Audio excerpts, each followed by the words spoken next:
नमस्कार दोस्तों, आपका स्वागत है हमारे स्टोरी पॉडकास्ट में।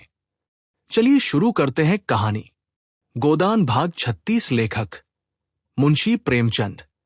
गोबर को शहर आने पर मालूम हुआ कि जिस अड्डे पर वह अपना खोंचा लेकर बैठता था, वहां एक दूसरा खोंचे वाला बैठने लगा है और ग्राहक अब गोबर को भूल गए हैं। वो घर भी अब उसे पिंजरे सा लगता था। झुनिया उसमें अकेली बैठी रोया करती। लड़का दिन भर आंगन में या द्वार पर खेलने का आदी था। यहां उसके खेलने को कोई जगह न थी। कहा जाए, द्वार पर मुश्किल से 1 गज का रास्ता था। दुर्गंध उड़ा करती थी। गर्मी में कहीं बाहर लेटने बैठने की जगह नहीं। लड़का मां को एक क्षण के लिए न छोड़ता था, और जब कुछ खेलने को न हो तो कुछ खाने और दूध पीने के सिवा वह और क्या करे। घर पर कभी धनिया खिलाती, कभी रूपा, कभी सोना, कभी होरी, कभी पुनिया। यहां अकेली झुनिया थी और उसे घर का सारा काम करना पड़ता था। और गोबर जवानी के नशे में मस्त था। उसकी अतृप्त लालसाएं विश्व भोग के सागर में डूब जाना चाहती थी। किसी काम में उसका मन न लगता। खोंचा लेकर जाता तो घंटे भर ही में लौट आता। मनोरंजन का कोई दूसरा सामान न था। पड़ोस के मजूर और इकेवान रात रात भर ताश और जुआ खेलते थे। पहले वह भी खूब खेलता था, मगर अब उसके लिए केवल मनोरंजन था, झुनिया के साथ हासविलास। थोड़े ही दिनों में झुनिया इस जीवन से ऊब गई। वह चाहती थी कहीं एकांत में जाकर बैठे, खूब निश्चिंत होकर लेटे सोए, मगर वह एकांत कहीं न मिलता। उसे अब गोबर पर गुस्सा आता। उसने शहर के जीवन का कितना मोहक चित्र खींचा था, और यहां इस कालकोठरी के सिवा और कुछ नहीं। बालक से भी उसे चिढ़ होती थी। कभी कभी वह उसे मारकर बाहर निकाल देती और अंदर से किवाड़ बंद कर लेती। बालक रोते रोते बेदम हो जाता। उस पर विपत्ति यह कि उसे दूसरा बच्चा पैदा होने वाला था। कोई आगे न पीछे, अक्सर सिर में दर्द हुआ करता। खाने से अरुचि हो गई थी। ऐसी तंद्रा होती थी कि कोने में चुपचाप पड़ी रहे, कोई उससे न बोले चाले। मगर यहां गोबर का निष्ठुर प्रेम स्वागत के लिए द्वार खटखटाता रहता था। स्तन में दूध नाम को नहीं, लेकिन लल्लू छाती पर सवार रहता था। देह के साथ उसका मन भी दुर्बल हो गया। वह जो संकल्प करती, उसे थोड़े से आग्रह पर तोड़ देती। वो लेटी होती और लल्लू आकर जबरदस्ती उसकी छाती पर बैठ जाता और स्तन मुंह में लेकर चबाने लगता। वो अब 2 साल का हो गया था। बड़े तेज दांत निकल आए थे। मुंह में दूध न जाता तो वो क्रोध में आकर स्तन में दांत काट लेता। लेकिन झुनिया में अब इतनी शक्ति भी न थी कि उसे छाती पर से ढकेल दे। उसे हरदम मौत सामने खड़ी नजर आती। पति और पुत्र किसी से भी उसे स्नेह न था। सभी अपने मतलब के यार हैं। बरसात के दिनों में जब लल्लू को दस्त आने लगे और उसने दूध पीना छोड़ दिया, तो झुनिया को सिर से एक विपत्ति टल जाने का अनुभव हुआ। लेकिन जब 1 सप्ताह के बाद बालक मर गया, तो उसकी स्मृति पुत्र स्नेह से सजीव होकर उसे रुलाने लगी। और जब गोबर बालक के मरने के 1 ही सप्ताह बाद फिर आग्रह करने लगा, तो उसने क्रोध से जलकर कहा, तुम कितने पशु हो। झुनिया को अब लल्लू की स्मृति लल्लू से भी कहीं प्रिय थी। लल्लू जब तक सामने था वह उससे जितना सुख पाती थी, उससे कहीं ज्यादा कष्ट पाती थी। अब लल्लू उसके मन में आ बैठा था, शांत, स्थिर, सुशील, सुहास। उसकी कल्पना में अब वेदना में आनंद था, जिसमें प्रत्यक्ष की काली छाया न थी। बाहर वाला लल्लू उसके भीतर वाले लल्लू का प्रतिबिंब मात्र था। प्रतिबिंब सामने न था जो असत्य था, अस्थिर था। सत्य रूप तो उसके भीतर था, उसकी आशाओं और शुभेच्छाओं से सजीव। दूध की जगह वो उसे अपना रक्त पिला पिलाकर पाल रही थी। उसे अब वो बंद कोठरी और वह दुर्गंधमयी वायु और वह दोनों जून धुएं में जलना, इन बातों का मानो ज्ञान ही न रहा। वह स्मृति उसके भीतर बैठी हुई जैसे उसे शक्ति प्रदान करती रहती। जीते जी जो उसके जीवन का भार था, मरकर उसके प्राणों में समा गया था। उसकी सारी ममता अंदर जाकर बाहर से उदासीन हो गई। गोबर देर में आता है या जल्द, रुचि से भोजन करता है या नहीं, प्रसन्न है या उदास, इसकी अब उसे बिल्कुल चिंता न थी। गोबर क्या कमाता है और कैसे खर्च करता है इसकी भी उसे परवाह न थी। उसका जीवन जो कुछ था, भीतर था, बाहर वह केवल निर्जीव यंत्र थी। गोबर उसके शोक में भाग लेकर, उसके अंत जीवन में बैठकर उसके समीप जा सकता था, उसके जीवन का अंग बन सकता था, पर वो उसके बाह्य जीवन के सूखे तट पर आकर ही प्यासा लौट जाता था। एक दिन उसने रूखे स्वर में कहा, तो लल्लू के नाम को कब तक रोए जाएगी? 4-5 महीने तो हो गए। झुनिया ने ठंडी सांस लेकर कहा, तुम मेरा दुख नहीं समझ सकते, अपना काम देखो। मैं जैसी हूं वैसी पड़ी रहने दो, तेरे रोते रहने से लल्लू लौट आएगा। झुनिया के पास इसका कोई जवाब न था। वो उठकर पतीली में कचालू के लिए आलू उबालने लगी। गोबर को ऐसा पाषाण हृदय उसने न समझा था। इस बेदर्दी ने लल्लू को उसके मन में और सजग कर दिया। लल्लू उसी का है, उसमें किसी का साझा नहीं, किसी का हिस्सा नहीं। अभी तक लल्लू किसी अंश में उसके हृदय के बाहर भी था। गोबर के हृदय में भी उसकी कुछ ज्योति थी। अब वो संपूर्ण रूप से उसका था। गोबर ने खोचे से निराश होकर शक्कर के मिल में नौकरी कर ली थी। मिस्टर खन्ना ने पहले मिल से प्रोत्साहित होकर हाल में ये दूसरा मिल खोल दिया था। गोबर को वहां बड़े सबेरे जाना पड़ता और दिन भर के बाद जब वह दिया जले घर लौटता तो उसकी देह में जरा भी जान न रहती। घर पर भी उसे इससे कम मेहनत न करनी पड़ती थी, लेकिन वहां उसे जरा भी थकन न होती थी। बीच बीच में वो हंस बोल भी लेता था। फिर उस खुले हुए मैदान में, उन्मुक्त आकाश के नीचे, जैसे उसकी क्षति पूरी हो जाती थी। वहां उसकी देह चाहे जितना काम करे, मन स्वच्छंद रहता था। यहां देह की उतनी मेहनत न होने पर भी जैसे उस कोलाहल, उस गति और तूफानी शोर का उस पर बोझ सा लदा रहता था। ये शंका भी बनी रहती थी कि न जाने कब डांट पड़ जाए। सभी श्रमिकों की यही दशा थी। सभी ताड़ी या शराब में अपनी दैहिक थकान और मानसिक अवसाद को डुबाया करते थे। गोबर को भी शराब का चस्का पड़ा। घर आता तो नशे में चूर, और पहर रात गए, और आकर कोई न कोई बहाना खोजकर झुनिया को गालियां देता, घर से निकालने लगता और कभी कभी पीट भी देता। झुनिया को अब ये शंका होने लगी कि वह रखेली है, इसी से उसका ये अपमान हो रहा है। व्याहता होती तो गोबर की मजाल थी कि उसके साथ ये बर्ताव करता। बिरादरी उसे दंड देती, हुक्का पानी बंद कर देती। उसने कितनी बड़ी भूल की कि इस कपटी के साथ घर से निकल भागी। सारी दुनिया में हंसी भी हुई और हाथ कुछ न आया। वो गोबर को अपना दुश्मन समझने लगी। न उसके खाने पीने की परवाह करती, न अपने खाने पीने की। जब गोबर उसे मारता तो उसे ऐसा क्रोध आता कि गोबर का गला छुरे से रेत डाले। गर्भ ज्यों-ज्यों पूरा होता जाता है, उसकी चिंता बढ़ती जाती है। इस घर में तो उसकी मरण हो जाएगी। कौन उसकी देखभाल करेगा? कौन उसे संभालेगा? और जो गोबर इसी तरह मारता पीटता रहा, तब तो उसका जीवन नरक ही हो जाएगा। एक दिन वह बम्बे पर पानी भरने गई तो पड़ोस की एक स्त्री ने पूछा, क्या महीने का है रे? झुनिया ने लजाकर कहा, क्या जाने दीदी, मैंने तो गिना गिनाया नहीं है। दोहरी देह की, काली क्लूटी, नाटी, कुरूपा, बड़े बड़े स्तनों वाली स्त्री थी। उसका पति एक का हाँकता था और वो खुद लकड़ी की दुकान करती थी। झुनिया कई बार उसकी दुकान से लकड़ी लाई थी। इतना ही परिचय था। मुस्कुराकर बोली, मुझे तो जान पड़ता है, दिन पूरे हो गए हैं, आज ही कल में होगा। कोई दाईवाई ठीक कर ली है? झुनिया ने भयातुर स्वर में कहा, मैं तो यहां किसी को नहीं जानती।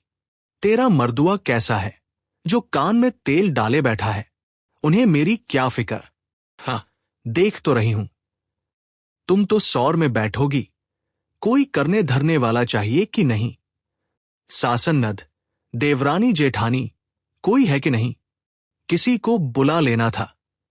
मेरे लिए सब मर गए, वह पानी लाकर जूठे बर्तन मांजने लगी तो प्रसव की शंका से हृदय में धड़कने हो रही थी।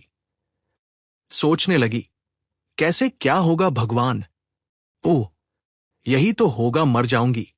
अच्छा है, जंजाल से छूट जाऊंगी। शाम को उसके पेट में दर्द होने लगा।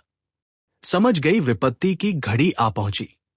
पेट को एक हाथ से पकड़े हुए पसीने से तर उसने चूल्हा जलाया, खिचड़ी डाली और दर्द से व्याकुल होकर वहीं जमीन पर लेट रही। कोई 10 बजे रात को गोबर आया, ताड़ी की दुर्गंध उड़ाता हुआ। लटपटाती हुई ज़बान से उठ-पटांग बक रहा था। मुझे किसी की परवाह नहीं है, जिसे 100 दफे गरज हो रहे नहीं चला जाए। मैं किसी का ताव नहीं सह सकता, अपने मां बाप का ताव नहीं सहा, जिसने जन्म दिया, तब दूसरों का ताव क्यों सहूं? जमादार आंखें दिखाता है, यहां किसी की धौंस सहने वाले नहीं हैं। लोगों ने पकड़ न लिया होता तो खून पी जाता, खून। कल देखूंगा बच्चा को, फांसी ही तो होगी। दिखा दूंगा कि मर्द कैसे मरते हैं। हंसता हुआ, अकड़ता हुआ, मूंछों पर ताव देता हुआ फांसी के तख्ते पर जाओ तो सही। औरत की जात कितनी बेवफा होती है। खिचड़ी डाल दी और टांग पसार कर सो रही। कोई खाए या न खाए, उसकी बला से। आप मजे से फुलके उड़ाती है, मेरे लिए खिचड़ी। सता ले जितना सताते बने, तुझे भगवान सताएंगे जो न्याय करते हैं। उसने झुनिया को जगाया नहीं, कुछ बोला भी नहीं। चुपके से खिचड़ी थाली में निकाली और 2-4 कौर निगल कर बरामदे में लेट रहा। पिछले पहर उसे सर्दी लगी। कोठरी में कंबल लेने गया तो झुनिया के करहाने की आवाज सुनी। नशा उतर चुका था। पूछा, कैसा जी है झुनिया? कहीं दर्द है क्या? हां, पेट में जोर से दर्द हो रहा है। तूने पहले क्यों नहीं कहा? अब इस बखत कहाँ जाऊं? किससे कहती? मैं क्या मर गया था? तुम्हें मेरे मरने जीने की क्या चिंता? गोबर घबराया, कहा दाई खोजने जाए। इस वक्त वह आने ही क्यों लगी? घर में कुछ है भी तो नहीं। चुड़ैल ने पहले बता दिया होता तो किसी से 2-4 रुपए मांग लाता। इन्हीं हाथों में 150 रुपए हरदम पड़े रहते थे। 4 आदमी खुशामद करते थे। इस कुलच्छनी के आते ही जैसे लक्ष्मी रूठ गई। टकेटके को मोहताज हो गया। सहसा किसी ने पुकारा, ये क्या तुम्हारी घरवाली करहा रही है? दर्द तो नहीं हो रहा है? ये वही मोटी औरत थी जिससे आज झुनिया की बातचीत हुई थी। घोड़े को दाना खिलाने उठी थी। झुनिया का करहाना सुनकर पूछने आ गई थी। गोबर ने बरामदे में जाकर कहा, पेट में दर्द है, छटपटा रही है, यहां कोई दाई मिलेगी? वह तो मैं आज उसे देखकर ही समझ गई थी। दाई कच्ची सराय में रहती है, लपक कर बुला लाओ। कहना, जल्दी चल, तब तक मैं यहीं बैठी हूं। मैंने तो कच्ची सराय नहीं देखी, किधर है? अच्छा तुम उसे पंखा झलते रहो, मैं बुलाए लाती हूं। यही कहते हैं, अनाड़ी आदमी किसी काम का नहीं। पूरा पेट और दाई की खबर नहीं। ये कहती हुई वह चल दी। इसके मुंह पर तो लोग इसे चूहिया कहते हैं, यही इसका नाम था। लेकिन पीठ पीछे मोटल्ली कहा करते थे। किसी को मोटल्ली कहते सुन लेती थी तो उसके साथ पुरखों तक चढ़ जाती थी। गोबर को बैठे 10 मिनट भी नहीं हुए होंगे कि वो लौट आई और बोली, अब संसार में गरीबों का कैसे निभा होगा? राड़ कहती है 5 रुपए लूंगी, तब चलूंगी। और 8 आने रोज। 12वें दिन एक साड़ी। मैंने कहा, तेरा मुंह झुलस दूं। तू जा चूल्हे में, मैं देख लूंगी। 12 बच्चों की मां यूं ही नहीं हो गई हूं। तुम बाहर आ जाओ गोवर्धन, मैं सब कर लूंगी। बखत पड़ने पर आदमी ही आदमी के काम आता है। 4 बच्चे जना लिए तो दाई बन बैठी। वो झुनिया के पास जा बैठी और उसका सिर अपनी जांग पर रखकर उसका पेट सहलाती हुई बोली, मैं तो आज तुझे देखते ही समझ गई थी। सच पूछो तो इसी धड़क में आज मुझे नींद नहीं आई। यहां तेरा कौन सगा बैठा है?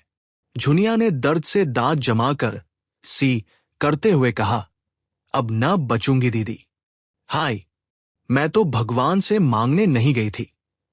एक को पाला पोसा, उसे तुमने छीन लिया तो फिर इसका कौन काम था? मैं मर जाऊं माता, तो तुम बच्चे पर दया करना, उसे पाल पोस लेना, भगवान तुम्हारा भला करेंगे। चूहिया स्नेह से उसके केश सुलझाती हुई बोली, धीरज धर बेटी, धीरज धर, अभी क्षण भर में कष्ट कटा जाता है। तूने भी तो जैसे चुप्पी साध ली थी, इसमें किस बात की लाज? मुझसे बता दिया होता तो मैं मौलवी साहब के पास से तावीज ला देती, वही मिर्जाजी जो इस अहाते में रहते हैं। इसके बाद झुनिया को कुछ होश न रहा। 9 बजे सुबह उसे होश आया तो उसने देखा चूहिया शिशु को लिए बैठी है और वह साफ साड़ी पहने लेटी हुई है। ऐसी कमजोरी थी मानो देह में रक्त का नाम ना हो। चूहिया रोज सवेरे आकर झुनिया के लिए हरीरा और लवा पका जाती और दिन में भी कई बार आकर बच्चे को उपटन मल जाती और ऊपर से दूध पिला जाती। आज चौथा दिन था पर झुनिया के स्तनों में दूध न उतरा था। शिशु रो रो कर गला फाड़े लेता था क्योंकि ऊपर का दूध उसे पचता न था। एक क्षण को भी चुप न होता था। चूहिया अपना स्तन उसके मुंह में देती, बच्चा एक क्षण चूसता, पर जब दूध न निकलता तो फिर चीखने लगता। जब चौथे दिन सांझ तक भी झुनिया के दूध न उतरा तो चूहिया घबराई। बच्चा सूखता चला जाता था। नखास पर एक पेंशनर डॉक्टर रहते थे। चूहिया उन्हें ले आई। डॉक्टर ने देखभाल कर कहा, इसकी देह में खून तो है ही नहीं, दूध कहां से आए? समस्या जटिल हो गई। देह में खून लाने के लिए महीनों पुष्टिकारक दवाएं खानी पड़ेंगी, तब कहीं दूध उतरेगा। तब तक तो इस मांस के लोथड़े का ही काम तमाम हो जाएगा। पर रात हो गई थी। गोबर ताड़ी पिए ओसारे में पड़ा था। चूहिया बच्चे को चुप कराने के लिए उसके मुंह में अपनी छाती डाले हुए थी कि सहसा उसे ऐसा मालूम हुआ कि उसकी छाती में दूध आ गया है। प्रसन्न होकर बोली, ले झुनिया, अब तेरा बच्चा जी जाएगा, मेरे दूध आ गया। झुनिया ने चकित होकर कहा, तुम्हें दूध आ गया? नहीं री, सच, मैं तो नहीं पतियाती। देख ले, उसने अपना स्तन दबाकर दिखाया। दूध की धार फूट निकली। झुनिया ने पूछा, तुम्हारी छोटी बिटिया तो 8 साल से कम की नहीं है? हाँ, 8वां है, लेकिन मुझे दूध बहुत होता था। इधर तो तुम्हें कोई बाल बच्चा नहीं हुआ। वही लड़की पेट पोछनी थी। छाती बिल्कुल सूख गई थी, लेकिन भगवान की लीला है। और क्या, अब से चूहिया 4-5 बार आकर बच्चे को दूध पिला जाती। बच्चा पैदा तो हुआ था दुर्बल, लेकिन चूहिया का स्वस्थ दूध पीकर गदराया जाता था। एक दिन चूहिया नदी स्नान करने चली गई। बच्चा भूख के मारे छटपटाने लगा। चूहिया 10 बजे लौटी तो झुनिया बच्चे को कंधे से लगाए झुला रही थी और बच्चा रोए जाता था। चूहिया ने बच्चे को उसकी गोद से लेकर दूध पिला देना चाहा, पर झुनिया ने उसे झिड़क कर कहा, रहने दो, अभागा मर जाए वही अच्छा, किसी का एहसान तो नहीं लेना पड़ेगा। चूहिया गिड़गिड़ाने लगी। झुनिया ने बड़े अधर्मन, अनमनेपन के बाद बच्चा उसकी गोद में दिया, लेकिन झुनिया और गोबर में अब भी नहीं पटती थी। झुनिया के मन में बैठ गया था कि ये पक्का मतलबी, बेदर्द आदमी है, मुझे केवल भूख की वस्तु समझता है। चाहे मैं मरूं या जीऊं, उसकी इच्छा पूरी किए जाओ, उसे बिल्कुल गम नहीं। सोचता होगा, ये मर जाएगी तो दूसरी लाऊंगा, लेकिन मुंह धो रखे बच्चू, मैं ही ऐसी अलहड़ थी कि तुम्हारे फंदे में आ गई, तब तो पैरों पर सिर रखे देता था। यहां आते ही न जाने क्यों जैसे इसका मिजाज ही बदल गया। जाड़ा आ गया था, पर न ओढ़न न बिछावन। रोटी दाल से जो 2-4 रुपए बचते ताड़ी में उड़ जाते थे। एक पुराना लिहाफ था, दोनों उसी में सोते थे, लेकिन फिर भी उनमें 100 कोस का अंतर था। दोनों एक ही करवट में रात काट देते।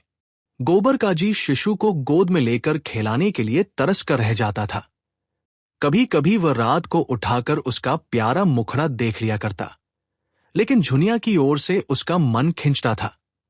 झुनिया भी उससे बात न करती, न उसकी कुछ सेवा ही करती, और दोनों के बीच में ये मालिन्य, मैल खटास, समय के साथ लोहे के मोर्चे जंग की भांति गहरा, दृढ़ और कठोर होता जाता था। दोनों एक दूसरे की बातों का उल्टा ही अर्थ निकालते, वही जिससे आपस का द्वेष और भड़के, और कई दिनों तक एक एक वाक्य को मन में पाले रहते और उसे अपना रक्त पिला पिला कर एक दूसरे पर झपट पड़ने के लिए तैयार करते रहते, जैसे शिकारी कुत्ते हों। उधर गोबर के कारखाने में भी आए दिन एक न एक हंगामा उठता रहता था। अब की बजट में शक्कर पर ड्यूटी लगी थी। मिल के मालिकों को मजूरों की मजूरी घटाने का अच्छा बहाना मिल गया। ड्यूटी से अगर 5 की हानि थी तो मजूरी घटा देने से 10 का लाभ था। इधर महीनों से इस मिल में भी यही मसला छिड़ा हुआ था। मजूरों का संघ हड़ताल करने को तैयार बैठा हुआ था। इधर मजूरी घटी और उधर हड़ताल हुई। उसे मजूरी में धेले की कटौती भी स्वीकार न थी। जब इस तेजी के दिनों में मजूरी में एक धेले की भी बढ़ती नहीं हुई, तो अब वो घाटे में क्यों साधते। मिर्जा खुर्शीद संघ के सभापति और पंडित ओकारनाथ बिजली संपादक मंत्री थे। दोनों ऐसी हड़ताल कराने पर तुले हुए थे कि मिल मालिकों को कुछ दिन याद रहे। मजूरों को भी हड़ताल से क्षति पहुंचेगी, यहां तक कि हजारों आदमी रोटियों को भी मोहताज हो जाएंगे। इस पहलू की ओर उनकी निगाह बिल्कुल न थी, और गोबर हड़तालियों में सबसे आगे था। उद्दंड स्वभाव का था ही, ललकारने की जरूरत थी। फिर वह मारने मरने को नहीं डरता था। एक दिन झुनिया ने उसे जी कड़ा करके समझाया भी, तुम बाल बच्चे वाले आदमी हो, तुम्हारा इस तरह आग में कूदना अच्छा नहीं। इस पर गोबर बिगड़ उठा, तू कौन होती है मेरे बीच में बोलने वाली, मैं तुझसे सलाह नहीं पूछता। बात बढ़ गई और गोबर ने झुनिया को खूब पीटा। चूहिया ने आकर झुनिया को छुड़ाया और गोबर को डांटने लगी। गोबर के सिर पर शैतान सवार था। लाल लाल आंखें निकालकर बोला, तुम मेरे घर में मत आया करो चूहिया, तुम्हारे आने का कुछ काम नहीं।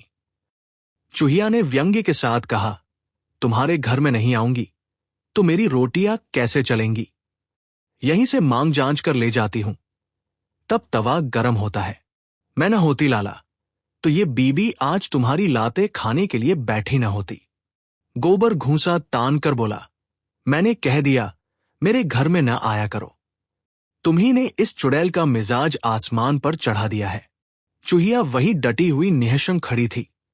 बोली, अच्छा अब चुप रहना गोबर, बेचारी अधमरी लड़कोरी बच्चे वाली औरत को मारकर तुमने कोई बड़ी जवामर्दी का काम नहीं किया है। तुम उसके लिए क्या करते हो कि तुम्हारी मार सहे? एक रोटी खिला देते हो इसलिए अपने भाग बखानों की ऐसी गौ औरत पा गए हो। दूसरी होती तो तुम्हारे मुंह में झाड़ू मारकर निकल गई होती। मोहल्ले के लोग जमा हो गए और चारों ओर से गोबर पर फिटकारे पड़ने लगी। वही लोग जो अपने घरों में अपनी स्त्रियों को रोज पीटते थे, इस वक्त न्याय और दया के पुतले बने हुए थे। चूहिया और शेर हो गई और फरियाद करने लगी, दाढ़ीजार कहता है मेरे घर न आया करो। बीबी बच्चा रखने चला है, ये नहीं जानता कि बीबी बच्चों का पालना बड़े गुर्दे का काम है। इससे पूछो, मैं न होती तो आज ये बच्चा जो बछड़े की तरह कुलेले कर रहा है, कहाँ होता? औरत को मारकर जवानी दिखाता है। मैं न हुई तेरी बीबी, नहीं यही जूती उठाकर मुंह पर तड़ातड़ जमाती और कोठरी में ढकेल कर बाहर से किवाड़ बंद कर देती। दाने को तरस जाते। गोबर झल्लाया हुआ अपने काम पर चला गया। चूहिया औरत न होकर मर्द होती तो मजा चखा देता। औरत के मुंह क्या लगे। मिल में असंतोष के बादल घने होते जा रहे थे। मजदूर बिजली की प्रतियां जेब में लिए फिरते और जरा भी अवकाश पाते तो 2-3 मजदूर मिलकर उसे पढ़ने लगते। पत्र की बिक्री खूब बढ़ रही थी। मजदूरों के नेता बिजली कार्यालय में आधी रात तक बैठे हड़ताल की स्कीमें बनाया करते और प्रातःकाल जब पत्र में ये समाचार मोटे मोटे अक्षरों में छपता तो जनता टूट पड़ती और पत्र की कॉपियां दूने तिगुने दाम पर बिक जाती। उधर कंपनी के डायरेक्टर भी अपनी घात में बैठे हुए थे। हड़ताल हो जाने में ही उनका हित था। आदमियों की कमी तो है नहीं, बेकारी बढ़ी हुई है, इसके आधे वेतन पर ऐसे ही आदमी आसानी से मिल सकते हैं। माल की तैयारी में एकदम आधी बचत हो जाएगी। 10-5 दिन काम का हर्ज होगा, कुछ परवाह नहीं। आखिर यह निश्चय हो गया कि मजूरी में कमी का ऐलान कर दिया जाए। दिन और समय नियत कर दिया गया। पुलिस को सूचना दे दी गई। मजूरों को कानों कान खबर न थी। वे अपनी घात में थे। उसी वक्त हड़ताल करना चाहते थे जब गोदाम में बहुत थोड़ा माल रह जाए और मांग की तेजी हो। एकाएक एक दिन जब मजूर लोग शाम को छुट्टी पाकर चलने लगे तो डायरेक्टरों का ऐलान सुना दिया गया। उसी वक्त पुलिस आ गई। मजूरों को अपनी इच्छा के विरुद्ध उसी वक्त हड़ताल करनी पड़ी जब गोदाम में इतना माल भरा हुआ था कि बहुत तेज मांग होने पर भी 6 महीने से पहले नहीं उठ सकता था। मिर्जा खुर्शेद ने ये खबर सुनी तो मुस्कराए, जैसे कोई मनस्वी योद्धा अपने शत्रु के रण कौशल पर मुग्ध हो गया हो। एक क्षण विचारों में डूबे रहने के बाद बोले, अच्छी बात है। अगर डायरेक्टरों की यही इच्छा है तो यही सही। हालतें उनके मुआफिक पक्ष में है, लेकिन हमें न्याय का बल है। वे लोग नए आदमी रखकर अपना काम चलाना चाहते हैं। हमारी कोशिश ये होनी चाहिए कि उन्हें एक भी नया आदमी न मिले। यही हमारी तय होगी।